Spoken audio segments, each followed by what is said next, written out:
Oops. Close the door. Get all of the young children out of here. And put your hands where I can see them. Do it. Today, I'm going to tell you about a joyful and pleasant pastime. A piece of pocket-sized happiness for anyone. A path to pure pleasure that can begin Anywhere. and at any time at all. And if you want To play along, there's only one tool that you'll need at hand. Are you intrigued? Wonderful. It's still a mystery who owns the patent on this activity. But the Bible's very own Onan has a copyright on his own ism for it. The second son of Judah, Onan was required by tradition to marry his older brother's widow and impregnate her. But Onan was a savvy chap, so he slipped out of his duty and spilled his seed right on the ground.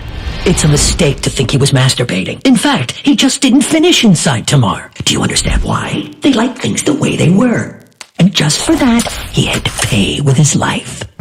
They say that 98% of all men masturbate, and the other 2%, they just don't admit it. Well, you understand why. But as a matter of fact, the truth is much more serious. It's not only men. All pubescent humans masturbate. Just some, more than others. Those are the statistics. It's our nature. And we can't escape it, no matter what we try to do about it. All of mankind, pardon. It changes the view a bit on our rather serious world, doesn't it? All of these gloomy people around us, and the Congress, and the president. Although the president probably doesn't have time for all that. Well, there you have it. You have something in common with folks like Napoleon, Socrates, Hitler, and the president.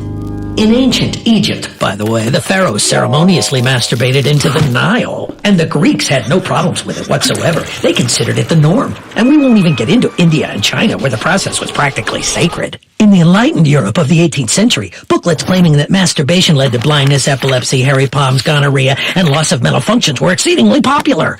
But you know what? I bet everyone was doing it anyway, if they had hands. Now, of course, there were outcasts. For example, Kant. Now there was a guy who thought jerking off was a sin worse than killing yourself. Oh, but nowadays, you and I know very well what is what. Or am I wrong? Today there are claims that frequent masturbation can actually help prevent prostate cancer. Others have found a connection between this act and death from coronary heart disease. While some say that those who actively masturbate don't suffer as greatly from swings in blood pressure. Some claim that handjobs weaken potency, while others say it helps flush those old low-motility sperm out of the reproductive tract. And for just as long as these debates and battles have been raging on, the world has been passionately doing what? That's right, playing with themselves. And, where are your hands right now, by the way?